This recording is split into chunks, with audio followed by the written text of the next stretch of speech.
Hello, everybody. Welcome to today's lecture. Today we're going to start on the application section of Chapter 5. Well, we're actually going to do all of it. We are going to, Chapter 5, if you recall, was about decimals. So we're going to start looking at some of the applications that come along with decimals. They're not necessarily all going to be based on decimals. It's just that in these applications, oftentimes we get decimals, so we needed to wait till now to talk about them. Okay, so we're going to start with 5.5. So this section is called averages and probability.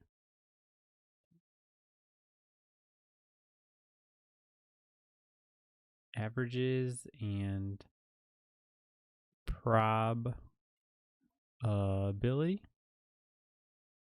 Okay.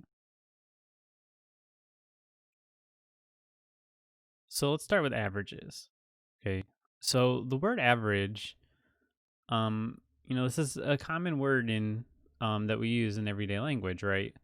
What do we mean when we say that something is average, or what does it mean to find the average of something? Okay. Well, in math, it can actually mean a few different things. There's actually 3 different types of averages, but usually when we're talking about average, we're talking about one thing specifically, which is something called the mean. Okay. So, but first of all, there's 3 types of averages. Okay. One is the mean, 2 is the median, and 3 is the mode. Okay. Where 1 is probably what you most commonly would mean if you hear the word average or say the word average. The median is similar and sometimes the same thing as the mean, but it usually does a better job of capturing the true average of data, which we'll talk about. And the mode is one that is probably the least common one you've seen, and it's really only relevant when we have non-quantitative data, meaning that we have data that doesn't involve numbers. So it's data that we call qualitative, which you often would see in some of the soft sciences like psychology or sociology. Okay. So let's talk about the first one, mean. This is the typical one. Mean is typically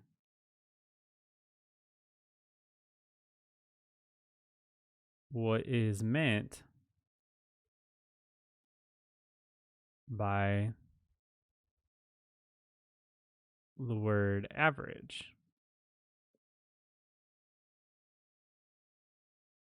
Okay. It is computed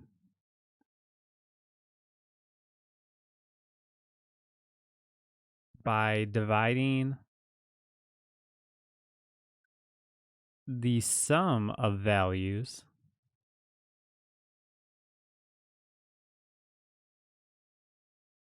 by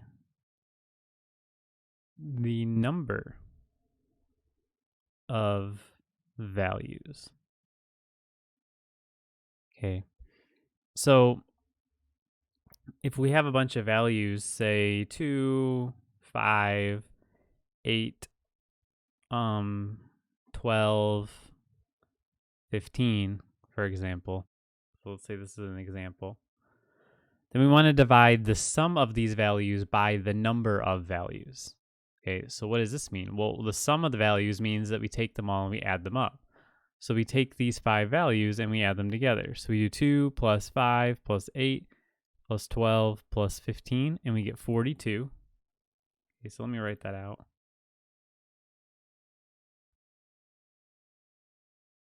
Okay, that'll be 42. And then we're dividing by the number of the values, which in this case is 5. There's 5 numbers here. Okay. So we get 42 divided by 5. Okay. And if we do that, we get 8.4. Okay, so we get 8.4. So notice this is really close to the center data point, right, which was 8. And that's really what average is trying to do. It's trying to give you a sense of what the middle of your data is, what the center of your data is. Now, mean and median both do this in different ways. Okay. The mean puts more emphasis on your extreme values. So your really small values or your really large values, the values that are not towards the center. Whereas the median takes some of the emphasis off those values and really only looks more at the actual center. So if there's a lot of what we call outliers, the median is going to be a better representation of the center of your data. Whereas if your data's pretty even and close together, your mean is going to be a good representation. Okay. So let's introduce the median, and then we'll look at the median of this data set as well. The median is the exact middle of the values. Okay. So when we talk about finding the center of the data, the median is the literal center. Okay. It's the actual center. So with these data points right here, okay, then the actual center here is this one, right? It's the middle value. We can start at the ends and then count in until we meet at a number, which is 8. So the median here is 8.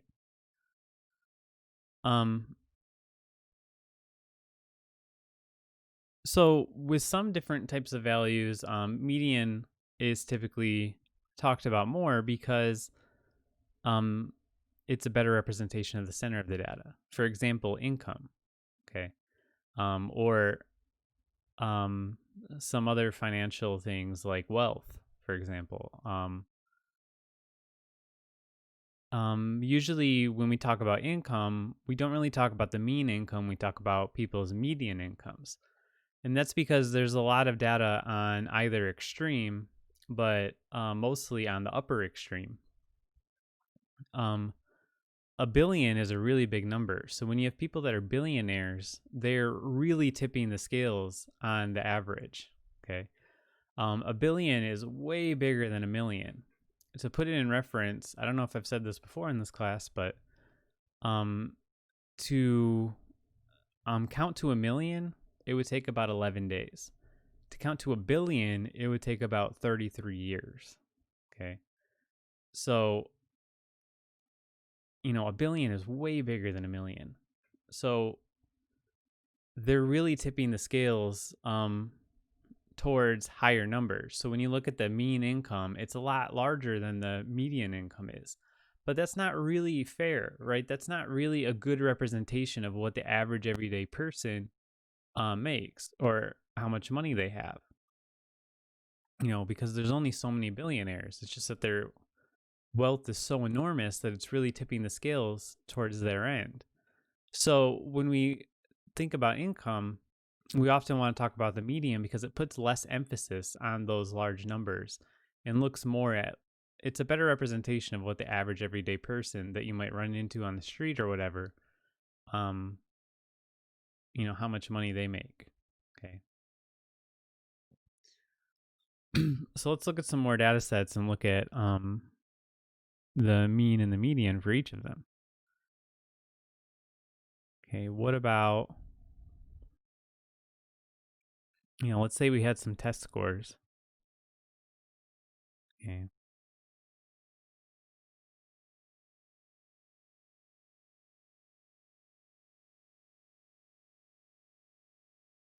So let's say we had these test scores. So we got 1, 2, 3, 4, 5, 6, 7, 8.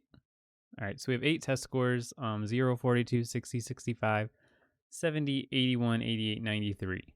Okay. So first, let's find the mean. Okay. So the mean, we want to do we want to add all the numbers together and then divide by however many there are, which in this case is 8. So first we're going to add all the numbers up. 0, so we are counting 0 even though it doesn't add any value. We're counting that as one of the 8.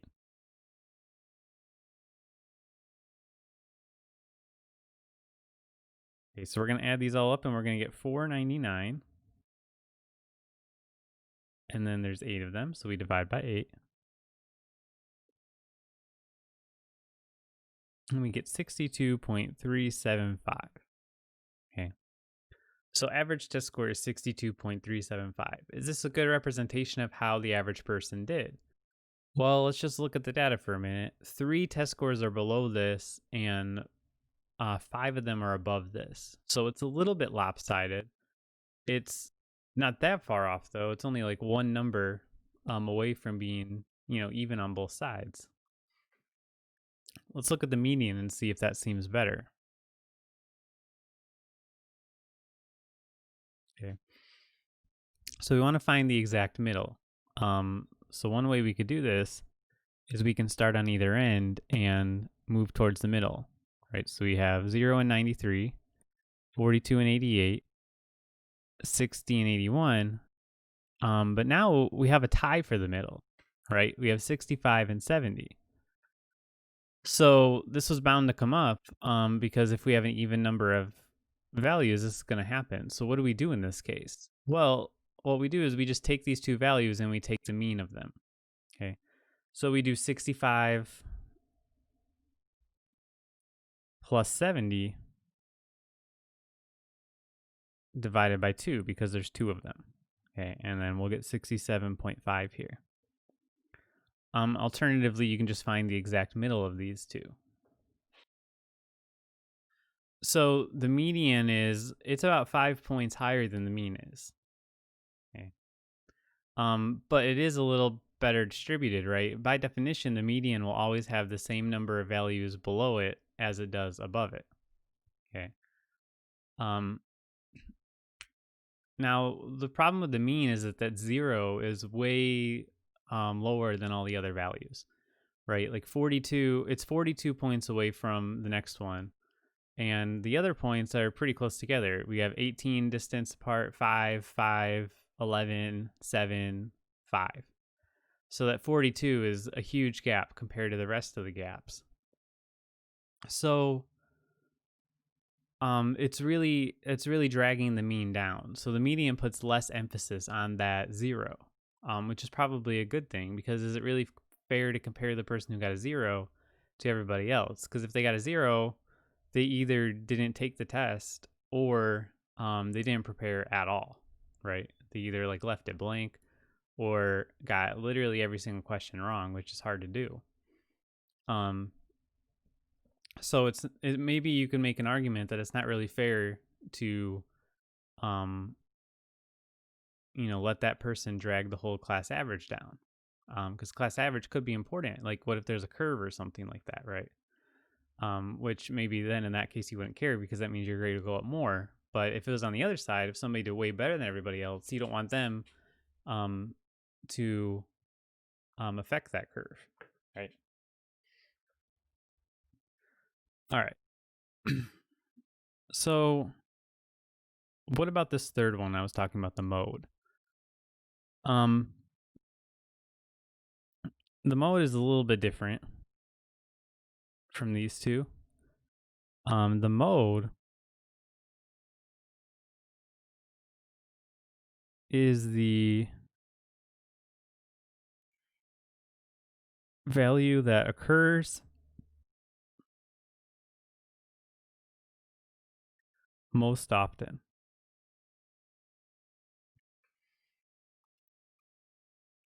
The mode is the value that occurs most often. So this is a pretty different definition. This would be pretty easy to find because you just have to look at the one that appears the most. You don't really have to do any math at all.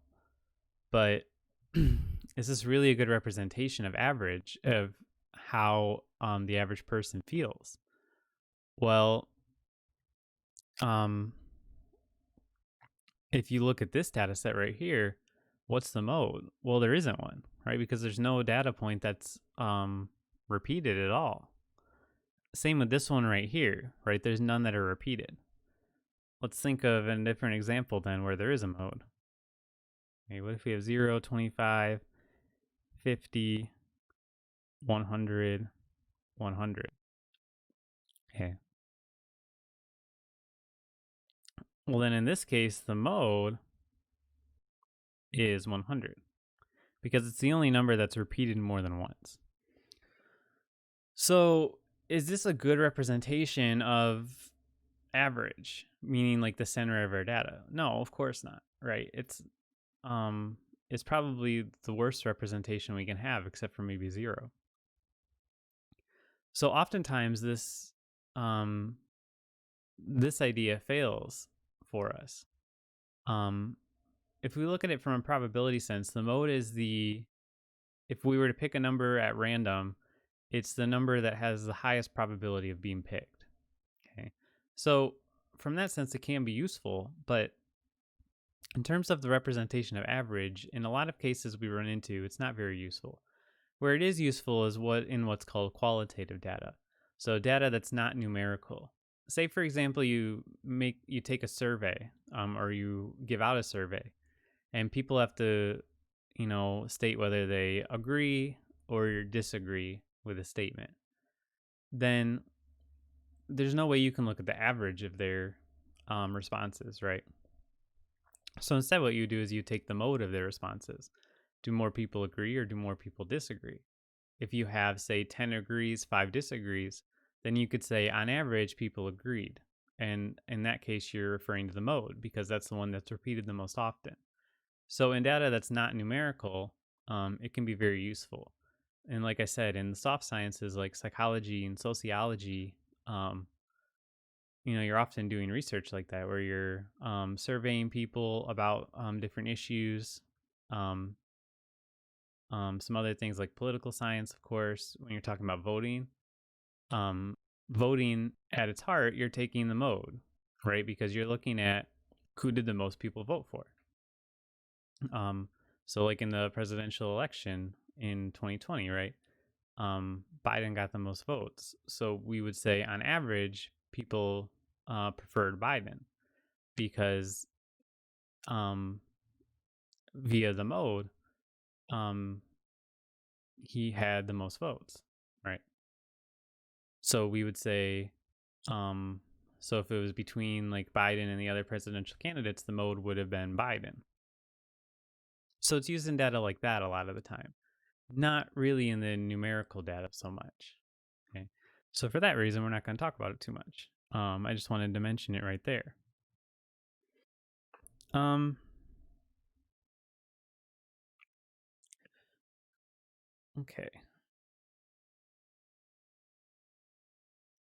All right, so let's look at the very basics of probability here.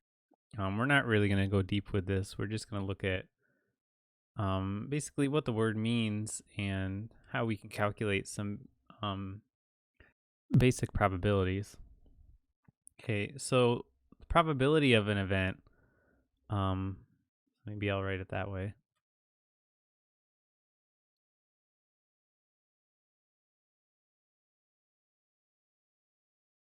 Okay, so the probability of an event tells us how likely that event is to occur. Okay. If you take Math 101, we'll go into this a little bit more in depth. But some of the basics are that probabilities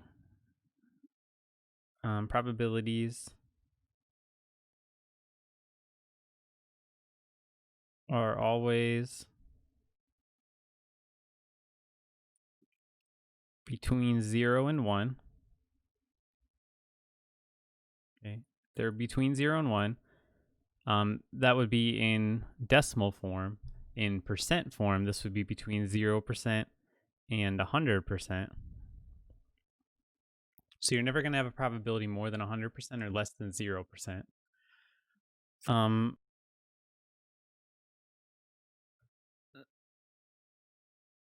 0 means impossible. Okay, a probability of 0 means impossible. 1 means certain. Okay, means it'll definitely happen. So the probability of an event, which I'll just abbreviate as prob,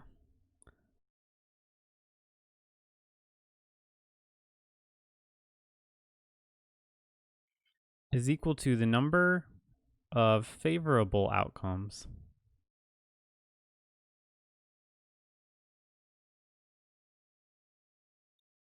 divided by the number of total, maybe I should rephrase that, total number of outcomes.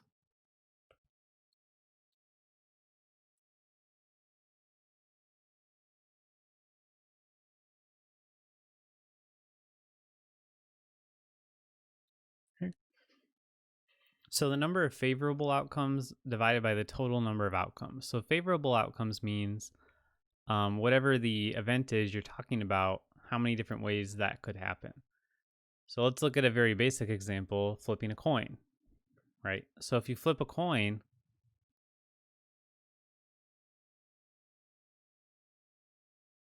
okay, 2 possible outcomes, right?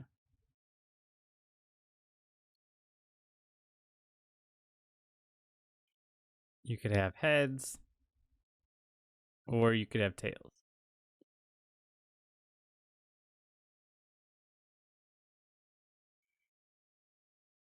So if we wanted to say, look at the probability of heads,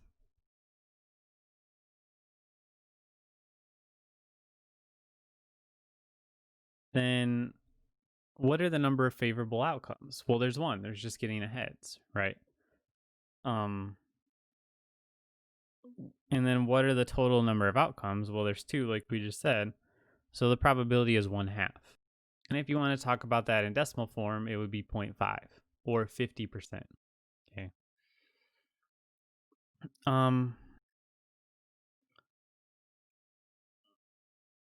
What if we roll a 6-sided die? Okay. What is the probability of rolling a 4? Well, how many different ways can you get a 4? Well, there's only one die, so the only way is if you land on a 4, right? So just one. And how many different numbers are there? Well, there's 6 numbers, so there's going to be 6 ways. Okay, so you get 1 out of 6. Okay. What about the probability of rolling a 7? Okay. Well, it's 6-sided die, which typically has 1 through 6 on it. So how many different ways are there to get a 7? Well, there's going to be 0, right? And there's still 6 total possible ways, so your probability is 0. So this is an example of an impossible event. Okay. All right. Let's leave it at that. I just wanted to kind of look at the basics of probability here. So we'll just stop there for that one.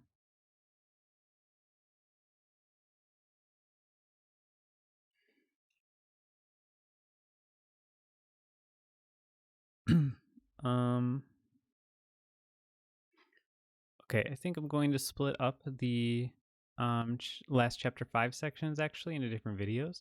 So I'm going to stop here for this video today.